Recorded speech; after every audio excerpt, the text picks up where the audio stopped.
Hi. So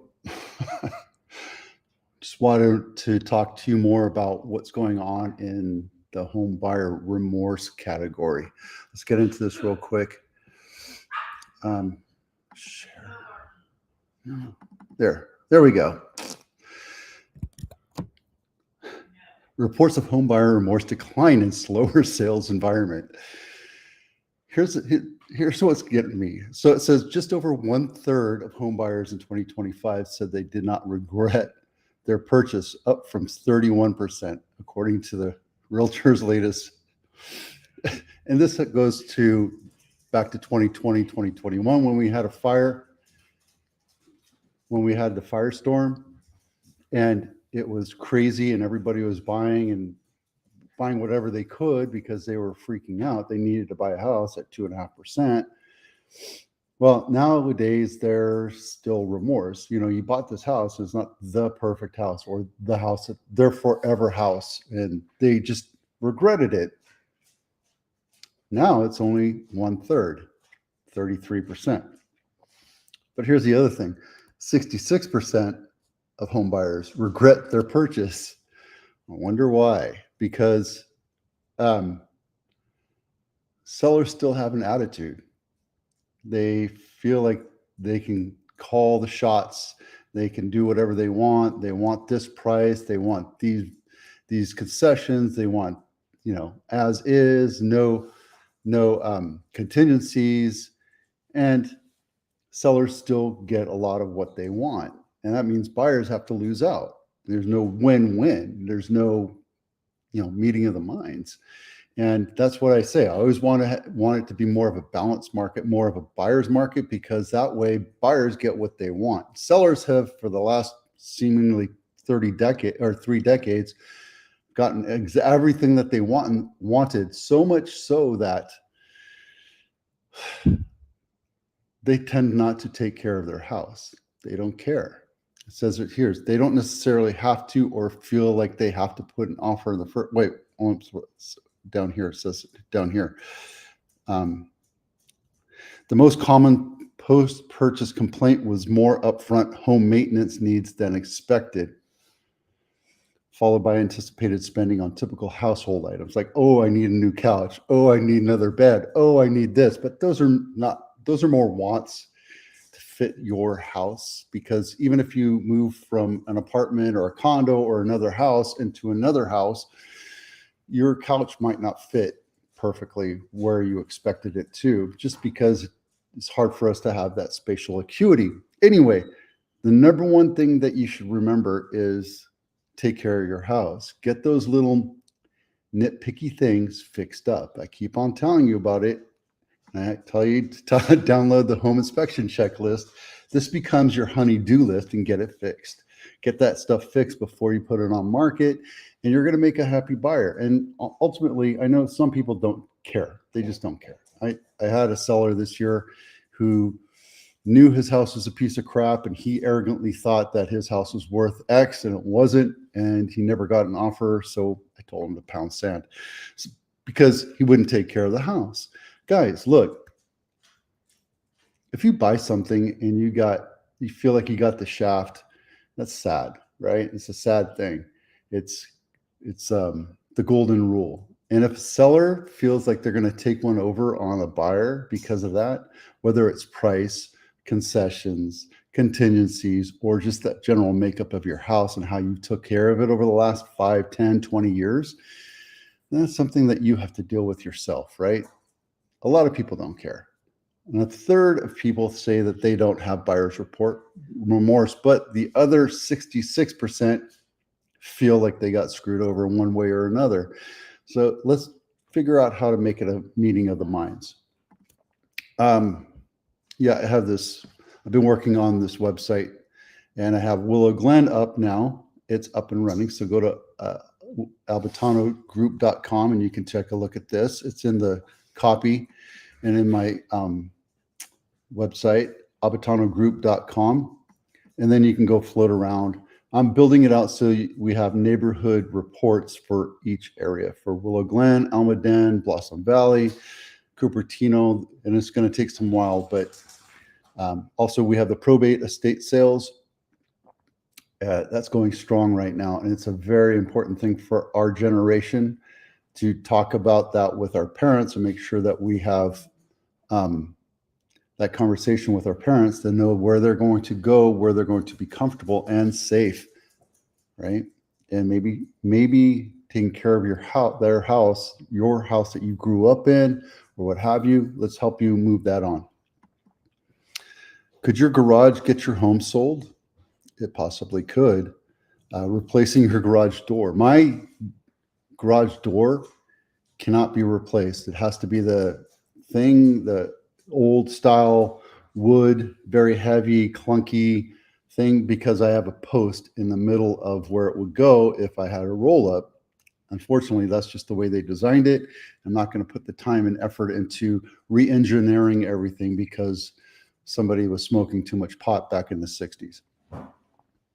Finishing out the garage, shelves, cleanliness, keeping the leaves out, the dirt out, and the varmints out. That's important. But also, if you want to go custom, you can absolutely go custom, like this thing right here, where you have your tool bench with, all the tools underneath, and have it all lit up and lowered ceiling with lights. You can do that. It's not necessary, but it'll look nice.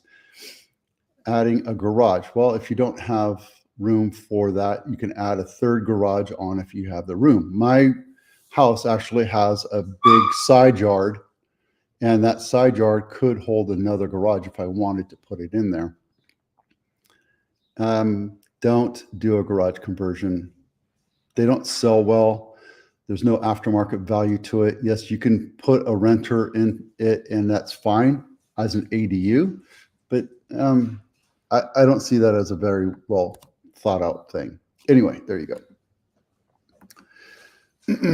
We're going to get into high lows in a minute. This is it right here.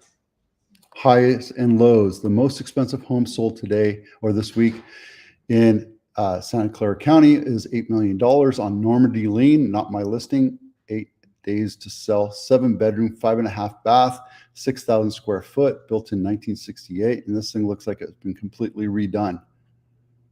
So yeah, this is a beautiful house, and it's sold at value pretty much. It's like 1.0, 100%, 100.6%, I think it was. 100.8.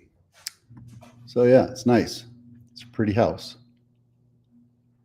And nice garage, a nice garage, nice backyard. There you go. And then Tuesday, well, let's see if there's one more we can look at. The lowest sold home. Holy crap, I can't believe they actually sold that for $780,000. Look at this thing. This should have been value of the land right here. I mean, oh my God. I have no idea why anybody would buy that. Duane Ave is the highest list price to sales price ratio, which is 130, 140%, 144.3%. And there's nothing much to it, but they were smart. They took it, and it's a standard lot, 1,100, 3-bedroom, 2.5 bath, or 1.5 bath, built in 1952.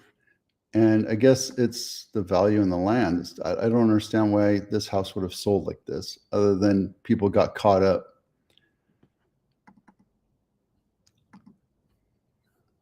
I mean, there's nothing to it. There's a lot of potential. Boy, I tell you what. See, but it just goes to show, if you overprice the house, it's going to sit on market for a really long time. If you underprice it, it doesn't matter if you go $1 million for a $1.5 million house, the buyers will bid it up. And the only reason why a house doesn't sell is seller ego. I tell you, because I have 2 listings sitting on the market because they're both overpriced right now. And it's not me. I don't control the market. I'm not a market maker. There's no real estate agent that is.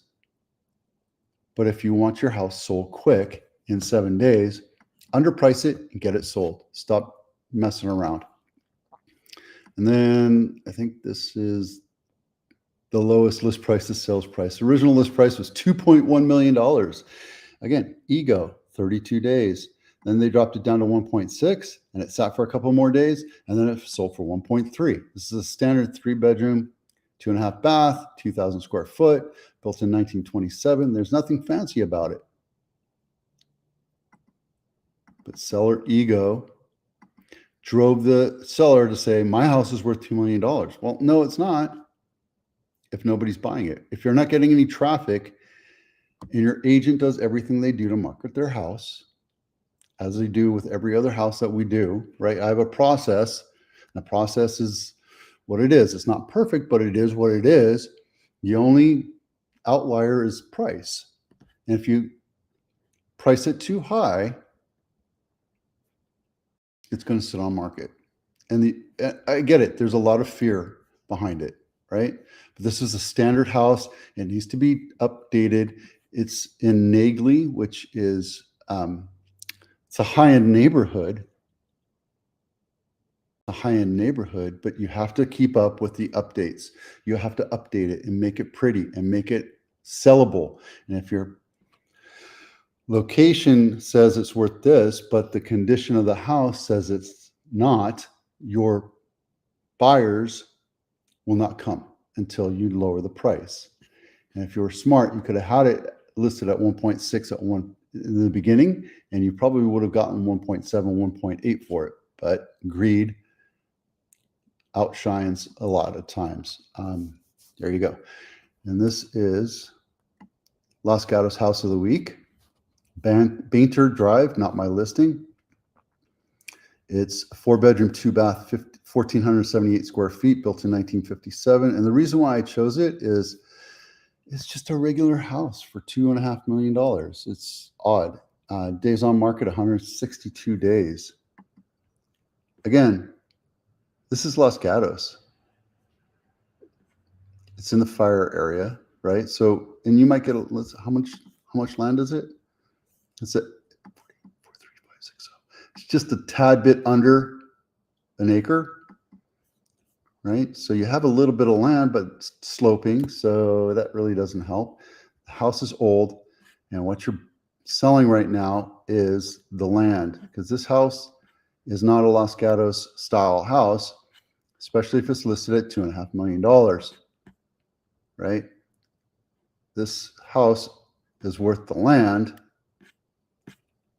And if it was listed at 1.5, it would sell because somebody would come in, tear this thing down and put a McMansion on it and be done. Okay, there's your highest and lowest. We already went through all that. We have 827 homes for sale in all of Santa Clara County. In the summer, we got close to 2,000. That's where our parity is. That's where our happy spot is. This is a good time to talk, good spot for us to understand that this is not the selling season, March, April, May. We're coming up on it. So if you're getting your house ready to sell, or if you're thinking about selling, get your house ready to sell now. Start working on it now, because handymen and plumbers and painters are all going to get busy in March, April, May. Okay. Houses are still selling. We had 151 closes this last week. And conversely, our price reductions, although they're going down, are still pretty high. Still 28% of the current inventory. So think about that. I know that it looks like we're going down here, but that was the highest in June, was 363, and now we're 238, and our inventory is dropping. So that difference shows that prices are reducing, are contracting right now.